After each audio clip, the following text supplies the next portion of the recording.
SIR मतलब special intensive revision.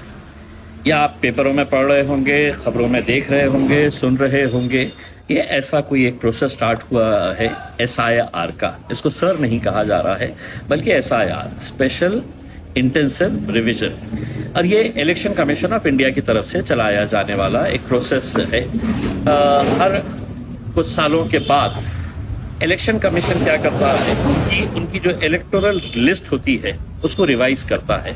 वो देखता है कि कितने नाम डुप्लीकेट है, नाम है नहीं है, नाम सही है नहीं है, उसमें फोटो बराबर है नहीं है। तो ये पूरे प्रोसेस को स्पेशल इंटेंसिव रिवीजन कहा जाता है।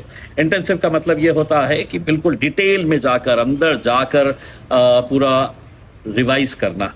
बच्चा जब पढ़ लेता है, साल भर पढ़ता है, तो माँ एग्ज़ाम के दिन कहती है एक मरतबा रिवीजन कर लो, यानी कि जो जो तुमने देखे थे, पढ़े थे, उसको एक मरतबा रिवाइज कर लो। अब एग्ज़ाम में बैठना है तो इलेक्शन कमीशन भी वैसा ही एक रिवीजन करने के लिए जा रहा है। अब ये प्रोसेस स्टार्ट हो चुका है। आप लोगों को बहुत जिम्मेदारी के साथ इसके अंदर हिस्सा लेने का है, क्योंकि आप जानते हैं कि हुकूमत कहीं ना कहीं किसी न किसी बहाने से CA NRC लागू करना चाहती है। ये भी समझ लीजिएगा एक तरीका ऐसा है कि वोटर लिस्ट के अंदर से नाम कटा दिया जाए करके उसमें। तो अब आपको करना क्या है, हर लेवल के ऊपर, चाहे वो ग्रामीण एरिया हो, शहर हो, उसमें वहाँ पे कलेक्टर ऑफिस के ज़रिए BLOs अपॉइंट किए गए हैं। जैसे इलेक्शन कार्ड बनाने के लिए लोग घर घर जाते हैं, BLOs जाते हैं, लोगों से पूछते हैं 18 साल के ज़्यादा हो गए हैं, आपका कार्ड बना है नहीं बना है, फिर वो कार्ड बनाने की जिम्मेदारी BLOs की होती है। कुछ इसी तरीके से BLOs अपॉइंट किए गए हैं ये SIR के लिए भी। अब आपको क्या करना है, आपको अपने शहर के अंदर अपनी एक कमेटी बनानी है, कुछ समझदार लोगों को जिम्मेदारी देने की है, और वो कमेटी इस पूरे प्रोसेस को लोगों के ताउन के ज़रिए इसको एग्जीक्यूट करेगी। जैसा हमने अपने औरंगाबाद शहर के अंदर एक कमेटी बनाई है और उस कमेटी के ज़रिए लोगों के अंदर जागरूकता पैदा कर रहे हैं, BLOs के साथ कोऑर्डिनेट कर रहे हैं, वो कमेटी तहसीलदार के साथ कोऑर्डिनेट कर रही है, वो कमेटी कलेक्टर के साथ कोऑर्डिनेट कर रही है कि कहाँ पर काम हो रहा है, कहाँ पर नहीं हो रहा है, कौन BLO काम कर रहा है, कौन नहीं कर रहा है करके। अब BLOs तो गवर्नमेंट ने अपॉइंट कर दी है, आपको क्या करना है, आपको BLAs अपॉइंट करना है। ये BLAs आप ऐसे लड़के को अपॉइंट करिएगा जो पूरे मोहल्ले को जानता है, जो कुछ काम करना चाहता है। उसका नाम एक फॉर्म के अंदर आपको भरकर देना है, वो कमेटी के पास दे दीजिएगा, आपके अपने शहर की कमेटी के पास। ऐसे 10-10 BLOs या जो जितनी यादी रहेगी वो यादी के हिसाब से कहीं पर 10 हो सकते हैं, कहीं पर 15 हो सकते हैं, कहीं पर 8 हो सकते हैं। तो ऐसे BLOs अपॉइंट करना है जो कोई भी आपके महल्ले का हो सकता है, वहाँ के कॉरपोरेटर, वहाँ का काउंसिलर, वहाँ के पॉलिटिकल पार्टीज़ के लोग जो है वो अपने तौर के ऊपर भी ये एक्सरसाइज को एग्जीक्यूट कर सकते हैं। अब ये SIR है क्या, तो गवर्नमेंट ने क्या किया है कि 2002 की जो हमारी इलेक्शन की लिस्ट थी, 2002 की, वो इलेक्शन लिस्ट को निकाला उन्होंने, और वो इलेक्शन लिस्ट को निकाल के उसको है तो एक डेटा के तौर के ऊपर, उसको एक फाइनल अथॉरिटी के तौर के ऊपर देखा जा रहा है। अब अगर 2002 के अंदर इम्तियाज़ जलील का नाम है तो वो नाम सही है क्या, इम्तियाज़ जलील के वालिद का, उनके वालदा का नाम है क्या, वो देखा जाएगा उसमें। अब अगर समझ लीजिएगा कि कोई पैदा ही नहीं हुआ था 2002 के अंदर, उसके माँ बाप थे, अगर उसके माँ बाप नहीं तो उसके दादा दादी थे, उसके नाना नानी थे, उनका नाम है क्या 2002 के अंदर। और अगर वो नाम मिल गया तो उसका जो एपिक नंबर होता है, उसका जो सीरियल नंबर होता है, वो पूरा है तो आपको वोटर लिस्ट 2002 की, जो आप है तो वेबसाइट के ऊपर से भी निकाल सकते हैं, वहाँ पे पहले ढूंढ लीजिएगा कि अपना नाम है क्या। अगर आपका नाम है तो बहुत अच्छी बात है, आपका नहीं है, आपके वालिद साहब का है, आपके अम्मी का है, आपके नाना का है, आपके दादा का है, दादी का है, नानी का है, तो ये नाम अगर मिल गया तो फिर नीचे है तो बाकी के नाम ऐड किए जा सकते हैं। अब होगा क्या कि BLO आपके घर पे आएंगे, BLO आपके घर पे आके है तो वो देखेंगे कि 2002 की लिस्ट के अंदर आपके घर में से किसी का नाम है क्या। आपको क्या करना है, तो आपके घर में जितने भी वोटर्स हैं उनके सबके वोटर ID कार्ड और उनके सबके आधार कार्ड है तो आपको तैयार रखना है।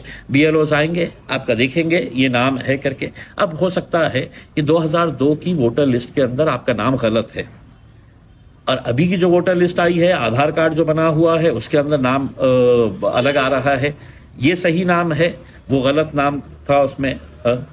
तो वो नाम को करेक्शन के लिए भी वो BLO आपको है तो वहीं का वहीं है तो उसको फॉर्म के जरिए है तो वो नाम है तो करेक्ट भी कर देगा उसमें। तो एक ही प्रोसेस के अंडर आपका नाम अगर गलत था तो वो नाम भी है तो दुरुस्त हो जाएगा। साथ ही साथ अगर किसी का नाम नहीं है या आधार कार्ड के अंदर भी उसका नाम गलत आ रहा है तो अब क्या करेंगे? 2002 की लिस्ट के अंदर अलग नाम, आधार कार्ड के अंदर है तो एक गलत मिस्टेक है, तो फिर वो फॉर्म आता है, फॉर्म 8 होता है, वो फॉर्म 8 आपको भरना पड़ेगा। वो आधार कार्ड के अंदर है तो आपका नाम है तो पहले चेंज करना पड़ेगा, और वो चेंज करने के बाद है तो फिर वो जो प्रोसेस है SIR का, वो प्रोसेस SIR का कंप्लीट करना पड़ेगा। ये सब बातें मैं आपको क्यों बता रहा हूँ?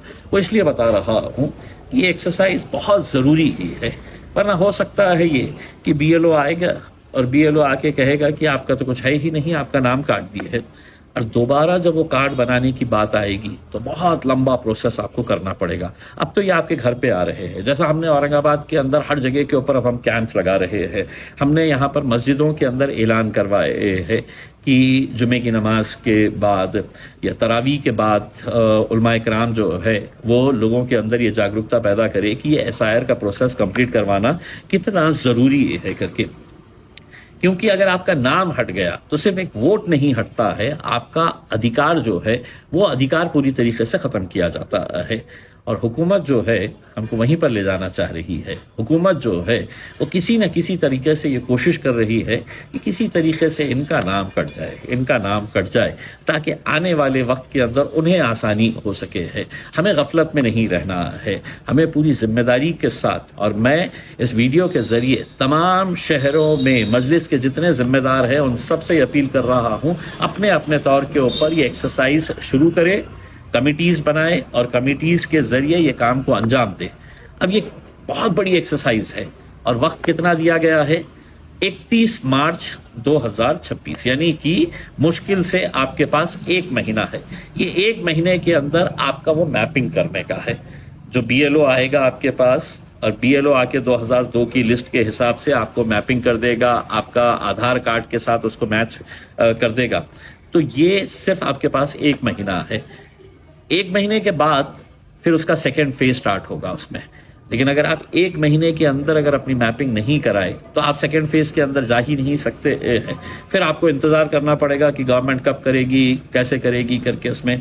तो ये सब चीज़ें बहुत जिम्मेदारी के साथ आप सभी लोगों को करना है। यही अपील करने के लिए मैं आया हूँ कि SIR को आप सभी लोग संजीदगी से ले। जो जिम्मेदार है शहरों के, गाँव के अंदर, वो भी अपनी जिम्मेदारी को समझते हुए लोगों के अंदर जागरूकता पैदा करे। और तमाम कमेटी के लोगों को मैं ये कह रहा हूँ, अपने अपने मोहल्ले के अंदर, अपने अपने गलियों के अंदर लोगों को आगाह करें कि ये काम आपकी जिम्मेदारी है कि आपका नाम उसके अंदर रहना। वरना हो सकता है कि आने वाले वक्त के अंदर सारा खेल जो रहेगा वो कागजात का रहेगा, डॉक्यूमेंट्स का रहेगा। और हुकूमत तो बार बार ये कह रही है तुम्हारा जन्म दाखिला है, बताओ, नहीं है तो तुम, कोई कहता है कि तुम बांग्लादेशी है, कोई कहता है कि तुम पाकिस्तान से आए हुए है करके। वैसी नौबत ना हो, इसलिए अभी से ही अगर हम जागरूक हो जाए, अभी से ही हम अपना थोड़ा वक्त निकाल कर इसके अंदर इस काम को अंजाम दें, तो यकीनन आने वाला वक्त हमारे लिए और आपके लिए, सबके लिए बहुत आसानी का रहेगा। बहुत बहुत शुक्रिया।